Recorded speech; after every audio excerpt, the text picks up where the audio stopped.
본 방송에서 제공하는 투자 정보는 투자 판단에 대한 조언입니다. 방송에서 제공하는 주식의 가치, 가격 상승 및 하락에 대해서는 방송사에서 보장하지 않습니다. 안녕하십니까. 수익을 말하다 김선윤입니다. 반갑습니다. 또 한 주간 잘 계셨는지요? 또 휴일 잘 보내고 계신지 참 궁금하네요. 녹화는 수요일 날 진행이 좀 됩니다. 그래서 굉장히 좀 변동폭이 최근에 좀 심하고 그간에 좀 말씀드렸었던 안 좋은 시장 분위기가 지금 상당히 좀 많이 연출이 좀 되고 있습니다. 근데 제가 계속 강조드려왔었던 말씀드렸었던 상황들이죠. 분위기 자체가 조정이 나올 수 있다 말씀드렸고 이를 잘 활용하셔야 된다고 말씀드려왔어요. 그리고 그간의 종목들도 말씀드려왔었고 뭐 떨어진 종목도 있지만 오른 종목이 대체로 좀 많았었던 그런 좀 거의 한 달 가까이 하고 있는데 그런 상황인 것 같아요.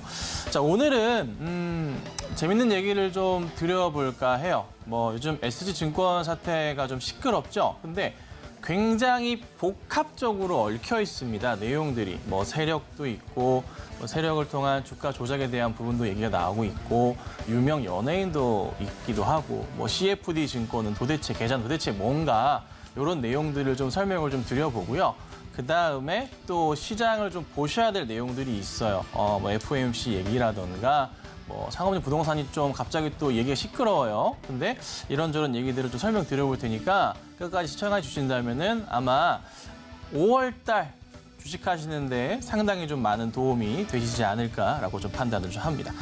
자, 우선은 시작을 할 건데 지난주에 좀 제가 관심 있게 보고 있었던 종목들이에요. 근데 사실 그렇게 움직임이 좋지 못했어요.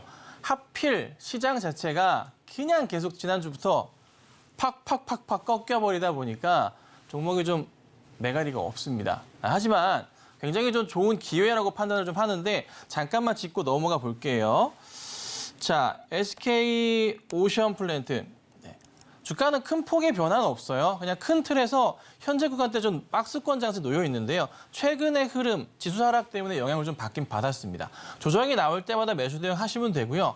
짧게 보는 종목은 아니고 제가 강의에서 항상 말씀드리지만 앞으로 한 달, 두 달 뒤의 상황을 예측하고 종목 대응을 하는 거거든요. 그래서 오히려 최근 며칠 동안의 하락 흐름 자체는 굉장히 매력적으로 보인다 좀 말씀을 좀 드리고 해상풍력 쪽에서 SK 오션플랜트는 주목을 좀 하셔야 됩니다. 탑픽주로 찍어드릴 테니까 조금만 여유 가지시고 그리고 조금 사셨는데 떨어졌다. 마이너스 나고 있어요. 하신 분 계실 수 있어요. 하지만 너무 스트레스 받지 마시고요. 조금 시장 보시면서 비중을 조금 높이시면서 단가를 낮추시는 전략도 굉장히 좀 유효할 겁니다. 자, 그리고 HD 현대 에너지 솔루션도 좀 봐야 될 것 같아요. 이 종목도 얘기 드리고 나서 반짝 오르긴 했어요. 반짝 올랐는데 반짝 올랐어요. 요 날이 이제 금요일 날 급등을 좀 했어요. 방송이 이제 수요일 날 녹화하다 보니까 급등을 하고 하여튼 방송 보셨을 시점에서는 좀 고점이긴 했어요. 그리고 바로 좀 빠지긴 했지만 오히려 좋은 기회가 온 것 같습니다. 이 하단 자리에서의 흐름 굉장히 매력적으로 좀 볼 수 있기 때문에 HD 현대 에너지 솔루션 같은 경우도요. 현재 구간대에서 차분하게 지켜보셔야 되고요. 그리고 종목 자체 흐름 보자면 이 박스권의 흐름에서의 하단 자리에도 거의 맞물려 있기 때문에요. 차분하게 보시면 다시 뚫고 갈 겁니다. 네, 실적에 대한 기대감 가지시고 보셔야 되고요. 태양광도 그렇고 해상풍력도 그렇고 조금 약간 시장이 지금 시끄럽지만 이 시장이 조금 안정이 되면은 주목을 받을 수밖에 없는 업종들이라는 거 꼭 참고하시고 대응하시길 부탁드릴게요. 자, 오늘 이 얘기를 드릴게요. 오늘은 요 SG증권 사태라고 제가 표현을 할 건데 여기에 더불어서 세력이 같이 연관돼 가지고 많이 움직인 그런 흐름이 포착이 좀 되고 있고요. 유명 뉴스 방송국에서 이미 또 한 차례 터진 내용들인데 왜 이게 지금 시장을 어지럽게 만드는지 오늘 좀 제가 설명을 좀 드리도록 하겠습니다. 재밌는 부분이니까 같이 한번 보실게요. 자, 우선 SG증권이 어디냐면요. 소시에테 제네랄이라고 프랑스 국적의 증권사예요. 한국에는요. 1864년도에 했던 설립은 됐고 프랑스에서 종로구에 지사가 있습니다. 예. 그런데 이번에 영향을 준 게 뭐냐면 얼마 전이죠? 9개 종목 매도 물량이 900억 원에 달했어요. 여기 SG증권에서. 그러니까 뭐 영어로 써 있는 증권사 HTS도 있고요. 한글로 SG라고 써 있는 네, 계좌도 있습니다. 죄송합니다. 참고하시고 이 문제가 뭐가 발생했냐면 계좌 롤오버, 만기 연장 실패로 반대 매매가 좀 발생을 합니다. 신용에 대한 부분이 상당히 좀 크게 영향을 좀 줬습니다. 거기에 시가총액이 전체 이 9개 종목이 5조 원이 증발을 했어요. 굉장하죠? 자, 어떤 종목들이냐면 자, 우선은 제가 신용 비율까지 같이 정리해드렸는데 지금 거론되는 게 이 종목들이에요. 근데 또 어떤 종목이 나올지도 몰라요. 네, 오늘 요거 재미있게 말씀드려볼게요. 자, 우선은 현재 시점으로 코스피와 코스닥의 신용 잔고가 20조 원을 돌파했습니다. 꽤나 많이 돌파했어요. 얼마 전에 제가 기억하기로 14조 원, 15조 원, 다시 넘어간다, 17조 원 넘어간다 말 많았는데 20조 원을 돌파했습니다. 근데 문제의 종목들이 신용 비율이 지금 어떻냐면 다우데이터가 10.89%, 성광이 12.5%, 야익도 하한가예요. 골치 아프죠, 그렇죠? 대성홀딩스 6.7%, 서울가스 7.6%, 세방 12.1%, 삼천리가 한 10% 정도 되고요. 다올투자증권이 14.7%, 굉장히 높습니다. 하림지주가 7.5%가량 되고 CJ가 1.6%가량 됩니다. 비중이 굉장히 큰 종목들이 세 종목 정도 보이죠?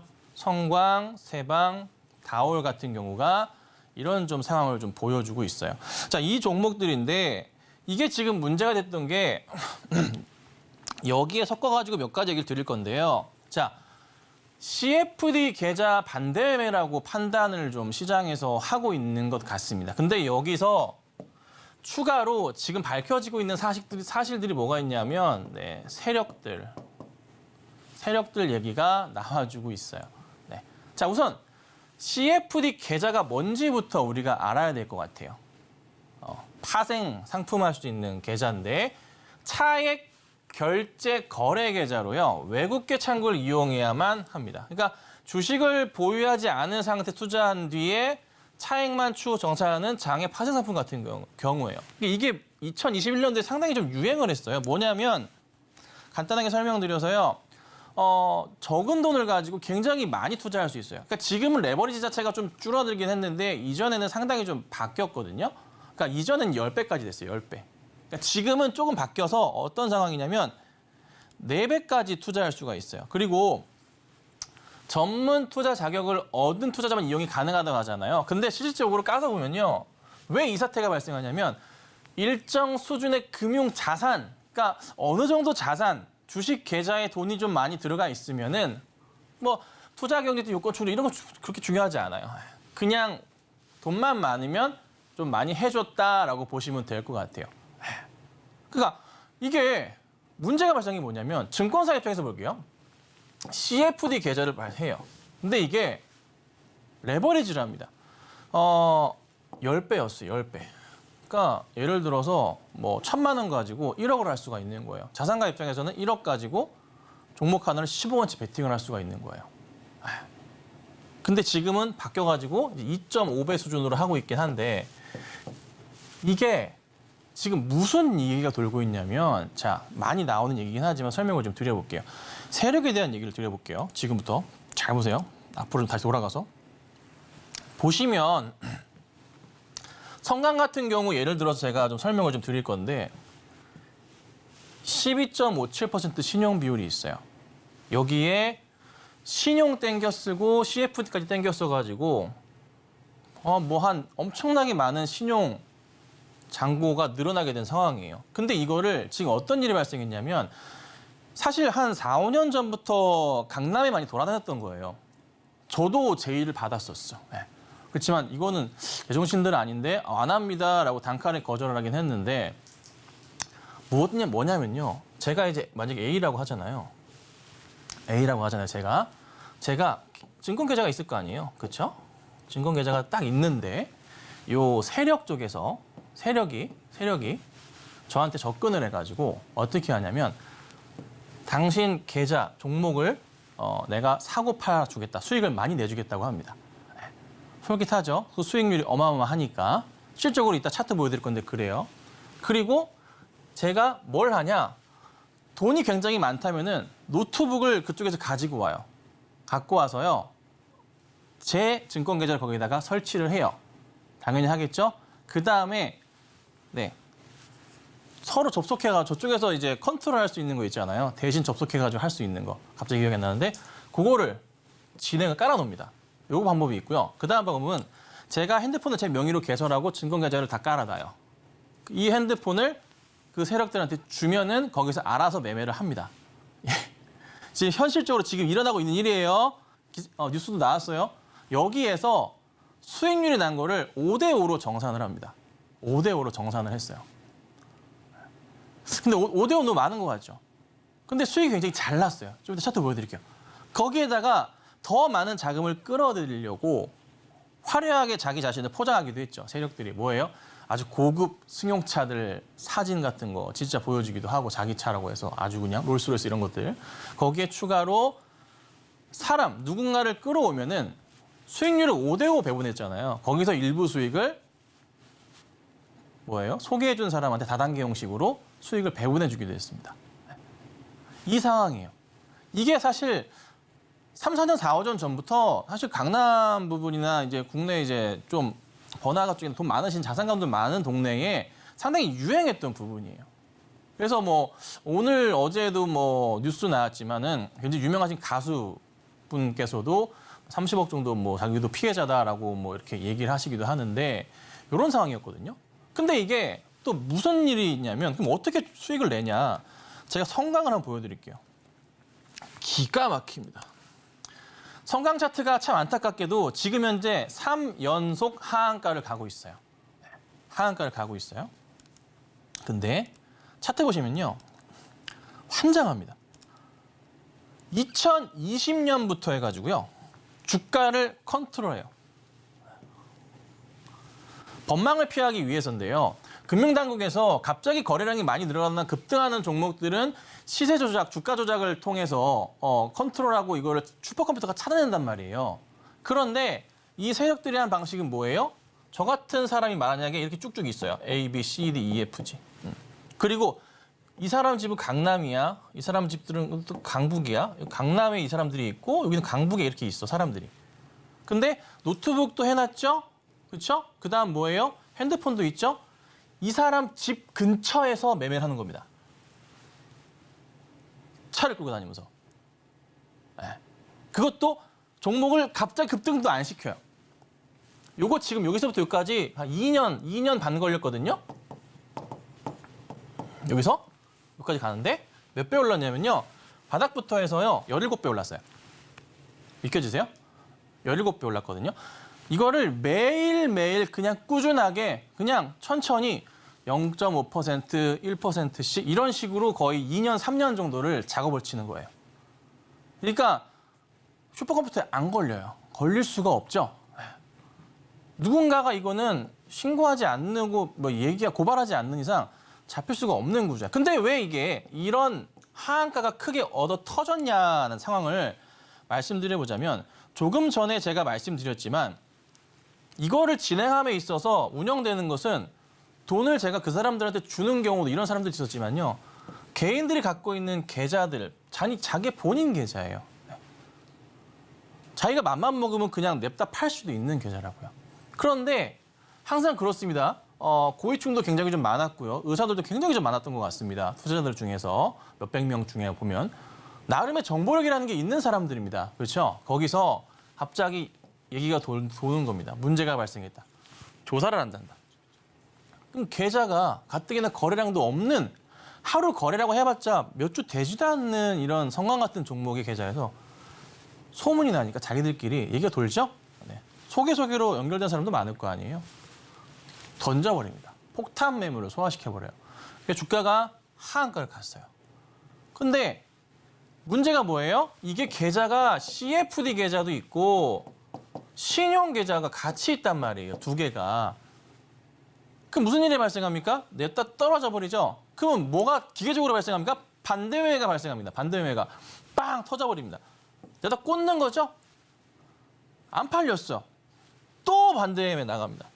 안 팔렸어. 하한가 3번 가는 거예요. 근데 종목 자체가 조금 규모가 있고 그나마 조금 거래량이 있었던 인기 있는 종목들은 그래도 하한가를 풀어냈죠. 뭐 대표적으로 CJ 같은 경우가 같은 상황이었지만은 하한가가 풀려 있는 그런 상황이 될 수도 있고요. 그리고 하림주주 같은 경우도 하한가 풀려 있고. 하지만 그렇지 않은 종목들이 아직 있다는 거죠. 다우데이터 같은 경우도 오늘 풀렸어요. 네. 근데 차트를 보면요. 다우데이터 같은 경우는 그래도 풀릴 수밖에 없는 게 이 하단 자리에 놓여 있단 말이에요. 그렇잖아요.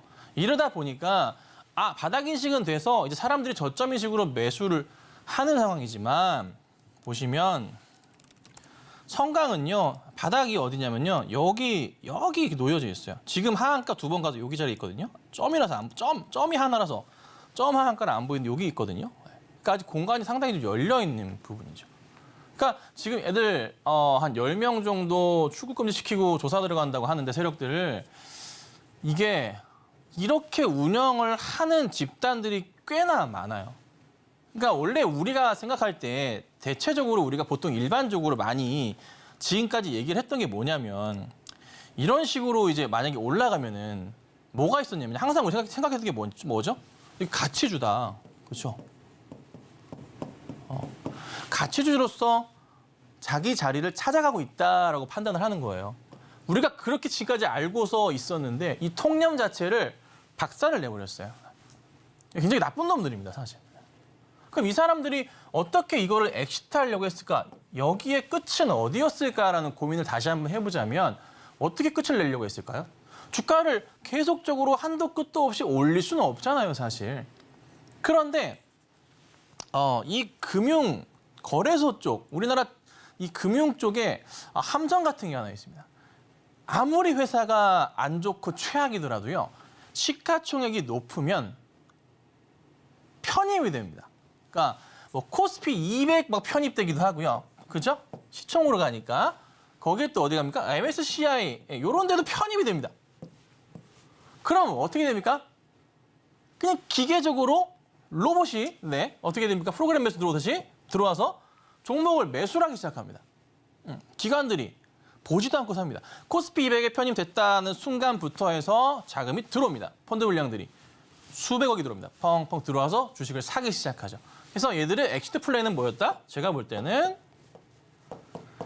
요거를 쫙 어느 정도 올려서 편입이 딱 되는 순간까지 만들어 놓고 기관들이나 아니면은 뭐 MSCI 이제 편입된데 코스피 들어간대 하면은 왜 기사 같은 거 많이 나잖아요. 종목이 이제 수급이 기관들이 들어올 거야. 네. 거기에다가 뭘 했을까? 털고 나가는 전략을 사용하려고 했던 거죠. 네. 머리 아프죠? 뭘 믿고 이제 투자를 해야 되나? 간단합니다. 이게 이런 종목이 한두 개가 아닐 거라서 어느 정도 거래량도 좀 되고, 그죠? 쉽게 정리가 좀 되고, 그리고 뭐 실적도 좀 안전하고 너무 이렇게 올라가고 이런 종목들은 좀 가능한 한 피하시는 게 맞아요. 그래서 제가 항상 강조드리는 종목들 있죠. 바닥에서 어느 정도 조정을 거친 이후에 반등 나오는 이런 거 제가 굉장히 잘 찝잖아요. 네. 저만 따라오시면 돼요. 아셨죠? 그래서 이런 상황이 벌어졌던 거예요. 그래서 너도 나도 막 팔고 살아야 되니까 아니면 반대가 나가버리니까 이런 상황이 발생을 한 거죠. 참 큰일이에요. 정말 큰일이에요. 이거 어떻게 이거를 이제 대응을 해야 되나. 참 머리들이 많이 아프실 것 같은데 뭐 대성이나 서울가스 이런 것도 잠깐 볼까요? 네. 대성 같은 경우도 지금 이런 상황이에요. 점하한가 2번에 하한가까지 해서 대성 같은 경우도 보면요. 이것도 장난 아니에요. 보이시죠? 이제 아시겠죠? 얘들이 얼마나 지능적이었냐면 2020년도부터 올렸어요, 종목을. 계속 올렸어요. 야, 계속 올렸어요. 저 때가 주가가요 10,000원이었어요. 13만 원까지 올린 거예요. 13만 9천 원까지 13배 올렸어요. 유명했잖아요. 대성홀딩 삼천리 같은 경우. 저는 솔직히 대성이랑 삼천리 같은 거 보면서 이게 왜 이렇게 계속 가지? 아무리 이게 저평가돼 있다 그래도 이제는 가치를 다 봤는데 이게 품절주라서 그렇다고 하기 너무 과했다 싶었는데 아니나 다를까 뭔가 이유가 있었던 거죠. 네. 결국에 통정 거래를 통해서 A부터 해서 Z까지 해서 여기서 사고 또 여기 새끼들이 또 사고 소개받은 얘도 사고 이거를 계속 이렇게 단계별로. 그런데 사고가 터지니까 여기서 이렇게 죽어버리는 거죠.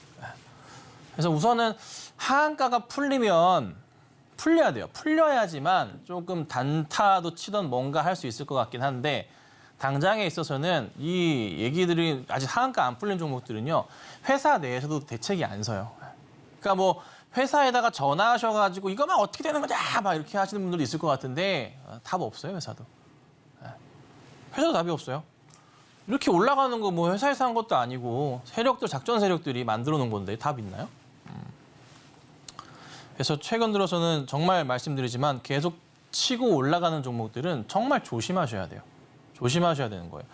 물론 이제 뭐 예외 같은 건 있어요. 다른 거긴 한데 에코프로 같은 경우나 에코프로 비행 같은 경우는 그래도 대형주로서의 움직임의 거래량도 굉장히 좀 크고 이건 정말 뭐 세력들의 힘으로 갈 수가 없는 거잖아요. 그렇죠? 정말 개인들과 기관과 외인들의 힘으로 갔었던 건데 지금 일단 꺾이긴 했거든요. 제가 말씀드렸던 그 고점 자리, 정말 이제 기가 막히긴 얘기 드렸지만 욕을 하시는 분들도 있더라고요. 더 간다고. 여기서 이제 요날 오픈 채팅방에다가 말씀을 좀 드려놨었는데 조심하세요. 고점입니다. 조심하세요. 그리고 이런 상황이 오긴 했는데 BM은 좀 꺾이긴 했어 사실. BM은 좀 꺾였는데 근데 에코프로가 아직 살아있긴 해요. 에코프로는. 그래서 에코프로가 아직 죽진 않았어요. 근데 이게 솔직히 근데 간당간당해. 정말 간당간당해요. 좀 고평가인 거는 어쩔 수는 없잖아요. 뭐 물론 이제 지금보다 매출 규모나 이익 측면에서 몇십 배 더 커질 수 있는 회사는 맞아요. 맞는데 그거를 5년에서 10년 이후의 가치를 미리 지금 땡기는 거 너무 땡기는 거잖아요, 솔직히. 금융위기도 10년에 한 번씩 오는 마당인데 안 그래요? 그렇죠. 그래서 조금 이런 종목들은요, 좋긴 하지만 정말 냉정하게 보셔야 되고 제가 그 전에 이제 말씀드렸던 종목들 많아요. 방송하면서도 다른 거 보시라. 그래서 뭐 현대차 말씀 계속 드렸죠. 자동차, 그렇죠? 기아, 현대모비스 이런 거 말씀 많이 드렸잖아요. 오늘 많이 빠졌네. 반등을 좀 꾸준하게 그림이 나오고 있잖아요. 이런 종목들을 우선은 좀 관심 있게 보시는 게 맞아요. 아셨죠? 다시 돌아갈게요. 다시 돌아가서. 자, 그래서 이 시장 규모가 다시 한번 설명드리자면 CFD 시장 규모가 상당히 좀 커졌어요. 많이 커졌어요. 근데 이게 사실 정부에서 불을 지폈거든. 막 불을 지폈어. 하도 불을 지펴가지고 너무 투기로 가니까 이게 레버리지가 10배에서 이걸 4배로 줄인 거예요. 줄인 거예요. 그러니까 뭐 예를 들면 4억 가지고 10억을 투자할 수가 있게 돼요. 근데 이게 규모가 또 굉장히 커진 게 왜 규모가 커졌냐면 파생이잖아요. 그러니까 2019년은 8조 원 시장이었는데요. 2021년도 70조 원까지 커졌어요. 지금은 더 커요. 더 큰데 왜 이렇게 커졌냐면은 자, 이 장점이 하나 있어요. 장점이 뭐냐면 세금 부분에서 굉장히 자유로워요. 돈 많은 사람들이 주식을 사가지고 스트레스를 받지 않는 거야. 이걸로 하면은. 그 다음 또 뭐가 있냐? 대주주 신고 의무가 없어요. 그러니까 CF들이 하면요. 만약에 지분 많이 늘렸잖아요. 그럼 주식 사면은 우리 신고해야 되냐? 신고 안 하면 여러분 벌금 내요. 아세요? 신고 안 하면 벌금 내요. 근데 그게 없어요. 그리고 수익도 잘 난대. 그리고 이전부터 샀는데 주가가 막 성강 같은 거 보셔서 아시겠지만 다우데이터 이런 거 계속 가잖아요. 그러니까 계좌가 갑자기 20억짜리 계좌가 막 30억이 되고 40억이 되니까 눈 돌아가지 사람. 그러다가 이게 갑자기 이렇게 터져버리면 그걸 신용으로 산 건데 CFD 계좌를 산 건데 어떻게 됩니까? 반대 매매 턱 안 팔려. 저만 잠깐만 못 팔려 안 팔리잖아. 그럼 어떻게 돼? 마이너스 가는 거지 계좌가. 그러니까 이런 상황들이 되는 거예요. 그래서 그 유명하신 그 가수 임모 가수님도 방송에서 그 얘기를 하셨는데 참 안타깝습니다. 그러니까 이게 참 사람들이 이 심리적인 건데 돈을 좀 빨리 벌려는 그런 포인트가 좀 많이 발생하는 것 같아요. 좀 답답한 상황이지만 이건 말씀드렸던 내용이에요. 어떤 내용이죠? 네. 레버리지로 땡겨버리는 거예요. 레버리지 투자해서 4억 가지고 10억 원을 투자할 수 있습니다. 여기에 플러스에 신용까지. 근데 그거를 통정거래로 가고. 그죠? 그러니까 주가 상승 때 문제가 없어요. 계속 돈을 버니까 올라가니까 문제가 발생하지 않아요. 반대매매가 당하지 않으니까. 근데 하락 시에는 증거금 부족이 발생해요. 근데 아까 떨어진 거 보셨죠? 갑자기 이제 팡팡팡 가잖아요. 손 쓸 새도 없어요. 그냥 몇몇 소수 좀 들고 있는 사람들 한 5억. 예를 들어서 의사분들이 몇 명이 있어요. 소개로 했어. 이 사람들 몇 명 모이면은 20억, 30억 그냥 갑니다. 그렇죠? 맞잖아요. 그냥 갑니다, 돈이. 근데 여기서 야, 이거 조사 들어간다. 큰일 났다. 정리하자 해가지고 계좌 뭐 맡기고 말고 뭔 상관이야. 그럼 증권사 찾아가가지고 매도 쳐주세요. 빵 치면 그만이지. 그렇잖아요. 인증서 바꿔버리고 딱. 그래서 주가가 펑펑펑펑. 그러니까 이 따로 들고 있는 미처 팔지 못한 사람들 무슨 일이 발생합니까? 증거금 부족을 채워야 되는데 돈이 있어요? 채우는 사람도 있겠죠. 그럼 무슨 일이 발생해요? 어떻게 채워야 돼요? 현금이 있는 사람이 있겠지만은 거의 대부분 현금이 없습니다. 다른 주식을 팔아야 되고요. 증권사 계좌가 종목이 한 개만 있습니까? 이거 신용거래한 하나 다른 종목이 다 연관되죠. 같이 묶여버리잖아요. 그럼 다른 종목이 정리가 돼요, 자동으로 계좌에서. 신용 쓰시면 아시죠? 그러면서 어떻게 됩니까? 네, 처단되는 겁니다. 척. 그 문제가 뭐다? 최근 시장이 요 며칠째 계속 등락. 특히 오늘 변동성이 굉장히 심한데 이 현상이 나타나는 거예요.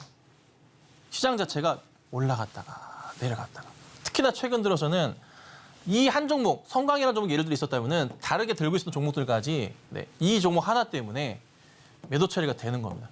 이게 점으로 가버리니까 신용 땡긴 거 그 이상으로 증거금이 마이너스로 가버리니까 어떻게 채워야 되는 거죠. 그래서 시장이 이 종목 9개, 8개 때문에 일어나지만 이게 전체적으로 시장으로 번져가지고요. 얼마 전에 이제 강릉에 큰 불 났잖아요. 짧은 시간에 큰 불 났잖아요.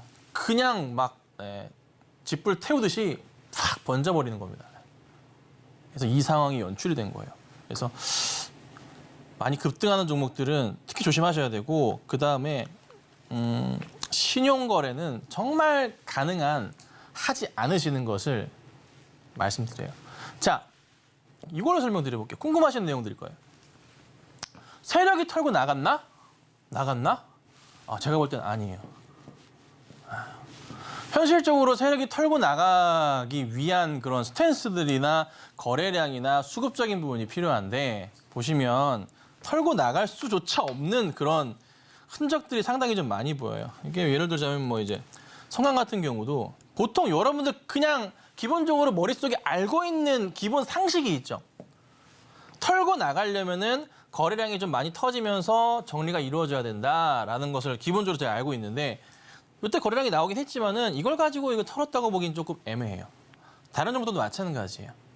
그러니까 이거는 세력들이 자기들보다도 따로 계좌를 맡기신 분들이 더 정보가 빠르신 분들이 있었다는 거예요. 거기에 빨리 던지자. 떨어진다, 던지자. 반대매매 연락 오겠죠? 증권사 연락 옵니다. 고객님 반대매매 당하십니다. 돈을 채우시든가 종목 정리하셔야 됩니다. 전화 갑니다. 그죠? 털고. 못 턴 사람들 그냥 바빴어. 일한다고. 어떻게 돼요? 이렇게 되는 거예요. 참, 어렵죠? 이런 상황이 되는 거예요. 사실 그래서 세력들이 정리했다고 보기에는 지금 상황상 아니에요. 마진콜이 의도됐나? 공매도를 치기 위해서? 근데 그도 아닌 게 제가 공매도를 싹 뒤져봤어요. 종목들을. 딱 뒤져봤는데 그나마 뒤져보니까 성강이나 하림지주가 공매도량이 늘긴 했지만 다른 종목들은 아예 없어요. 그러니까 공매도로 돈을 벌기 위해서 대응을 했다고 보기에는 아니고 성강이나 하림지주 같은 경우는 이것도 일부 금액이에요. 금액도 크지도 않아요. 그래서 현실적으로 공매도 흐름을 보고 종목 대응을 했다고 보기에는 사실 현실적으로 좀 굉장히 좀 안 맞는 것 같아요. 좀 보여드릴게요. 그나마 뭐 좀 나와 있긴 한데 다른 종목들은 아예 없다고 보시면 좀 될 것 같고요. 요 성강 같은 거 열어놨는데요. 보시면 그나마 조금 늘어난 게 보이긴 해요. 보시면요. 요때 누적 공매도량이 없었어요. 아예. 그죠? 주가가 떨어지기 시작했던 포인트 그 전부터 해서 그러니까 쭉 가서요. 하한가가 가기 직전에 16만 7천 원까지 갔잖아요. 그리고 그다음 하한가 갔는데 24일 날 이때까지 좀 늘리긴 했어 갑자기.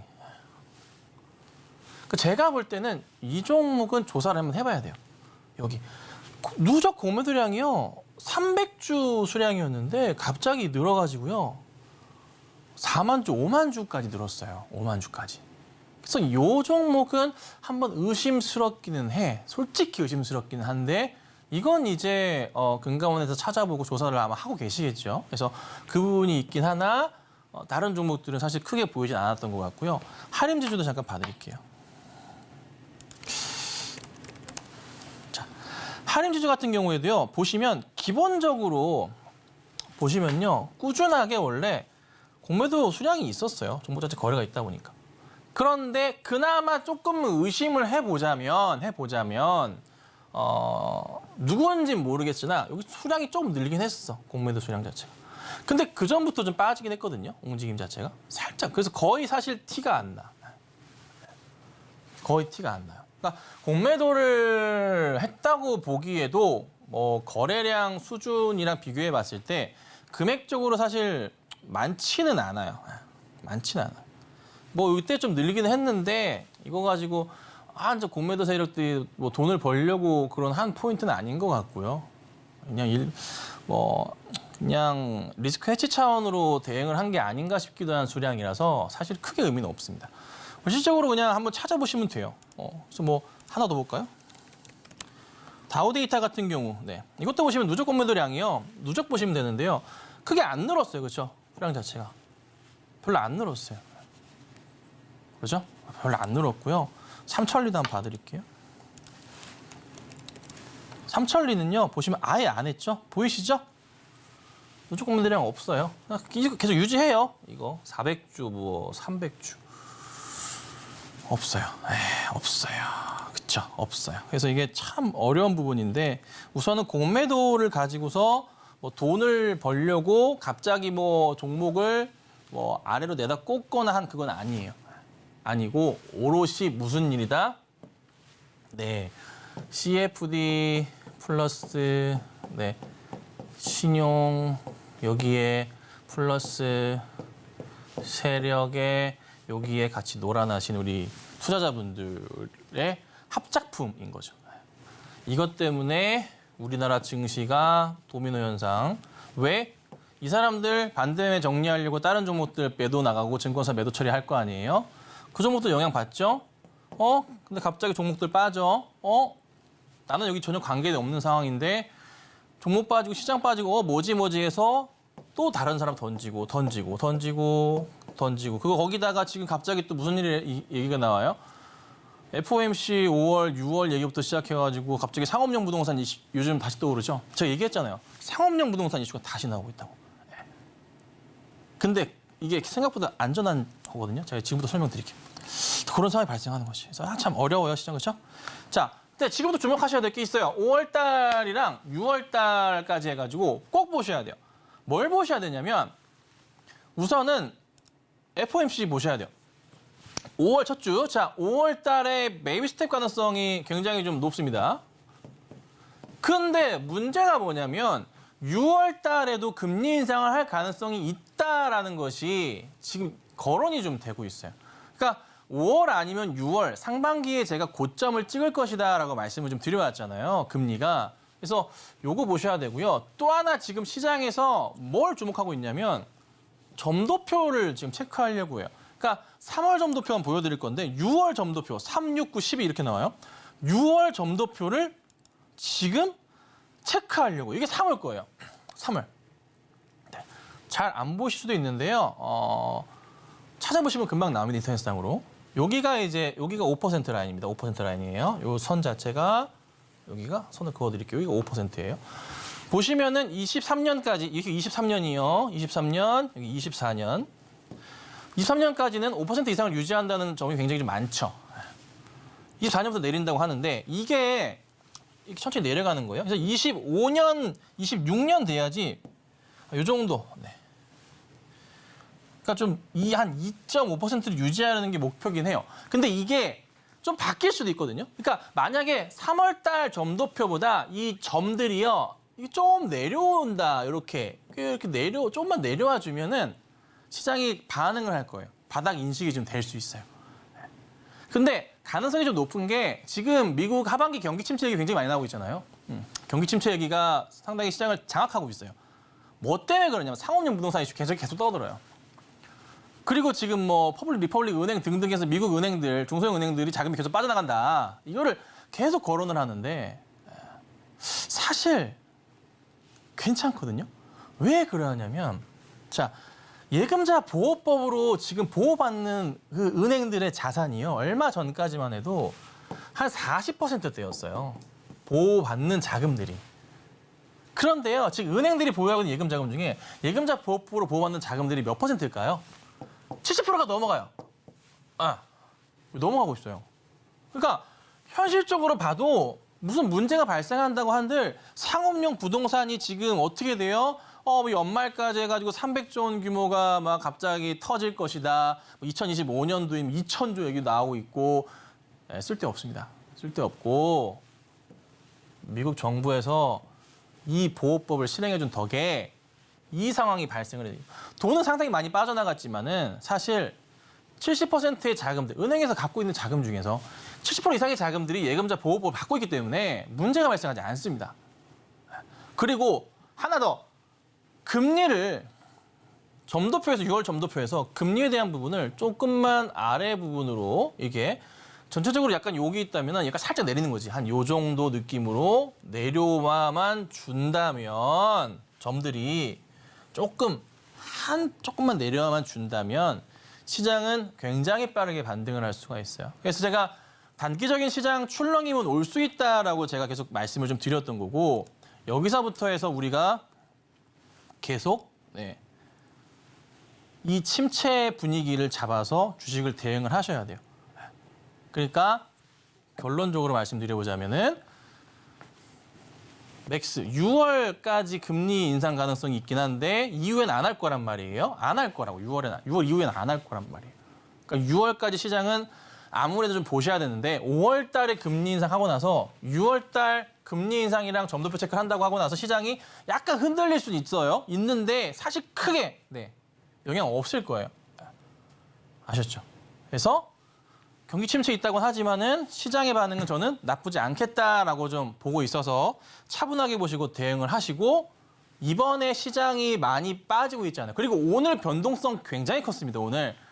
오늘 코스피, 코스닥 차트 보시면은 특히나 재밌었는데 코스닥이 아주 다이나믹했죠. 결국엔 좀 많이 빠지고 끝났지만은 분봉상으로요. 오늘 변동폭 보세요. 코스닥이요. 아침부터 좀 빠지더라고. 빠지나? 어디 뉴욕 주식 안 좋았으니까.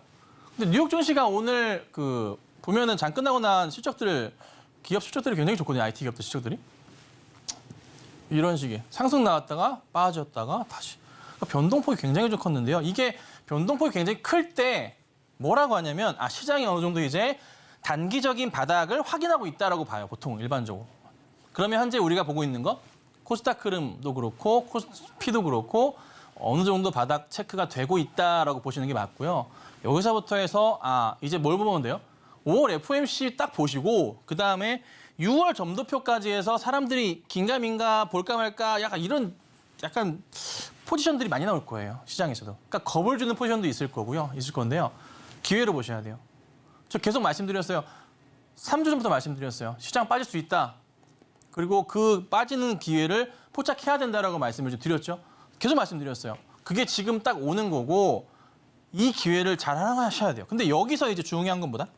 뭘 사야 되냐? 종목을 뭘 사야 되냐? 이 하락장에서 있는데 하락장 이후에 뭘 사야 될까? 자, 최근 들어서 외인이랑 기관 순매수 종목들 굉장히 좀 주목을 좀 하고 있는데 대표적인 종목들, 요 종목들이 상당히 좀 많이 나와요. 로템은 이미 너무 많이 갔죠.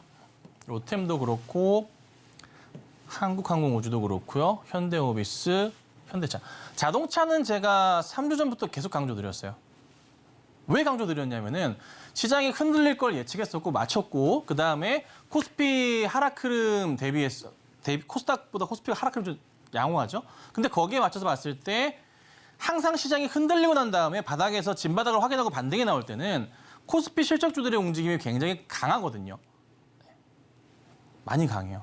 그리고 하이닉스 실적 발표했었죠. 했는데 오히려 오늘 반등 나왔거든요. 그러니까 외인들도 그렇고 뭔가 하반기 쪽에 실적 베이스가 괜찮은 종목들로 해서 잡아주고 있어요. 그러니까 막 예를 들자면 삼성전자 1분기 안 좋잖아요. 2분기도 좀 안 좋다고는 하지만 3, 4분기 때는 괜찮아질 거 아니에요. 그러니까 1, 2분기보다는 완연한 회복세를 보이는 종목들로 집중을 할 거라고요. 삼성전자 감산했잖아요, 반도체. 그게 실적이 좋아질 수밖에 없겠죠.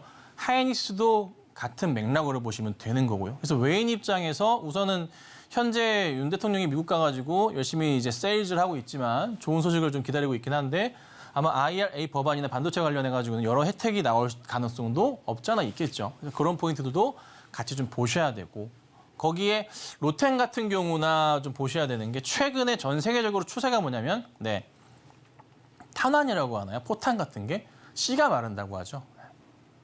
왜 우크라이나에서 원체 소비가 많아가지고 씨가 마른다고 해요. 거기에 대안이 될 수 있는 여러 종목들, 로템이나 LIG 넥슨도 그럴 수가 있을 것 같고요. 국내 기업들이 상당히 주목을 받고 있기 때문에 외인과 기관들이 그냥 달려들듯이 좀 매수를 하는 경향이 좀 있어요. 그래서 이 종목들을 제가 한 번 더 좀 살펴봐 드릴게요. 중요한 종목들이니까. 자, 현대로템부터 볼게요. 아마 현대로템을 제가 지난주에 방송에서도 목요일 방송에서 좋다고 말씀을 좀 드려오기도 하다 보니까 매수하신 분들도 있을 것 같은데 오늘 조정이 나오긴 했어요. 자, 우선은 굉장히 오랜만에 이 바닥자리를 뚫고 올라가는 그림이 나오긴 했어요. 그럼 이제 이게 종목이 굉장히 중요해지는 게 지지선이라는 게 생겨요. 이것도 하나의 팁이에요. 지지선을 보실 때 급등하고 난 다음에 첫 지지선을 봐야 되는 게 무슨 자리냐면은 그 전 고점들의 최소한 2개 자리가 비슷한 자리가 있다면 거기가 1차 지지선이 돼요. 그러니까 요 자리 자체를 깨지 않는 가격적으로는 한 32,000원 되겠네요. 32,000원 좀 되겠네요. 요 자리를 깨지 않는다면은 다시 반등을 할 가능성이 굉장히 좀 커요. 근데 현대로템은 실적 측면에서 봤을 때 굉장히 저평가되어 있긴 해요. 그러니까 저도 약간 조금 의아해한 게 뭐냐면 사실 에코프로랑 현대로템을 비교해 봤을 때 2차 전지 쪽으로 매출 포인트가 굉장히 커지죠. 현대로템도 방산 쪽으로 매출 포인트가 굉장히 커지거든요. 장기 추세로 봤을 때는 현대로템도 무시 못할 정도로 많이 올라갈 수가 있어요. 그리고 제가 지난주에 말씀드렸었던 차트의 그림을 가지고 설명을 드려보자면 큰 바닥으로 보이는 자리가 이 자리잖아요. 그죠? 여기 첫 자리부터 바닥 출발하죠. 그 다음에 여기 자리 형성이 돼 있죠. 라인 보이시나요? 이렇게 라인 잡고요. 이렇게 라인 잡고 첫 고점 인식되는 게 어딘가요? 예. 기가 막히죠. 거의 비슷하게 가잖아요. 그죠? 맞고 떨어져 사실. 좀 안타깝긴 해. 맞고 떨어지긴 했는데 최악인 경우 여기 하단 자리까지 오는 거 아니면 반등 다시 한번 나오는 자리인데요. 요거는 며칠 지켜봐야 돼요. 그러니까 급하게 들어가시기에는 솔직히 약간 곤란합니다. 아셨죠? 급하게 보시면 안 돼요. 근데 더 중요한 쪽은 일단은 저는 자동차로 요즘 계속 말씀드리는데요. 현대차, 기아, 모비스, 글로비스 이런 거 좀 같이 나오는데 현대차 보시면 계속 추이가 올라가요. 이거 실적 나왔지만은 너무나 잘 나왔죠. 1분기. 그리고 2분기도 당연한 거고. 자, 근데 경기 침체에 대한 부분을 거론할 수가 있습니다. 자, 그런데 경기 침체를 이겨낼 가능성이 있습니다. 왜? 외인들과 기관들이 베팅하는 이유 중에 하나 뭘까요? 6월 달에 있어요. 뭘까요? 뭘까요, 여러분? BOJ. 일본의 통화 정책 변화가 있을 수가 있습니다. 일본이 금리를 올릴 수가 있습니다. 바뀌었잖아요, 표지, 총재. 금리를 건드리게 되는 순간 엔화 가치가 막 치고 올라갑니다. 거기에 원하는 수혜를 받을 수밖에 없는 구조입니다. 그러면 뭐가 될까요? 자동차 잘 팔릴 가능성이 굉장히 커집니다. 그죠? 그래서 2분기 이후의 실적에 대한 부분도 3, 4분기 실적에 대한 부분이 기대감이 사실 많이 커요. 그래서 자동차가 최근 들어서 조금은 주목을 받고 있는 거, 실적도 좋지만 그러니까 미래 가치에 대한 부분도 같이 얘기를 했을 때 외인 기관 입장에서는요. 사실 겁먹을 게 없는 거예요. 두려울 게 없는 거지. 버틸 수가 있으니까. 그래서 이런 상황, 요거 BOJ도 보셔야 돼요. 우선은 당장은 주목해서 보셔야 될 것은 시장 FOMC 점도표까지 체크가 좀 중요할 것 같고요. 그다음에 실적주들로 보셔야 되고 외인 기관 순매수하는 종목들 꾸준하게 보시는 게 현실적으로 가장 좋겠다. 이렇게 오늘 정리해 드리도록 하겠습니다.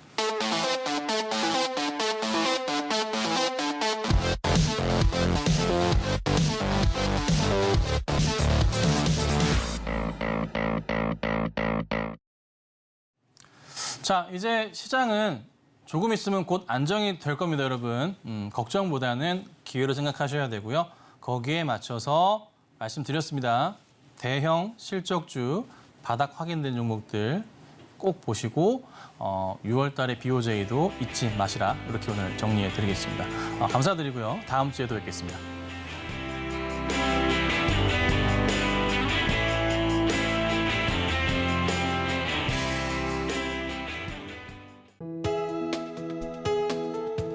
본 방송에서 제공하는 투자 정보는 투자 판단에 대한 조언입니다. 방송에서 제공하는 주식의 가치, 가격 상승 및 하락에 대해서는 방송사에서 보장하지 않습니다.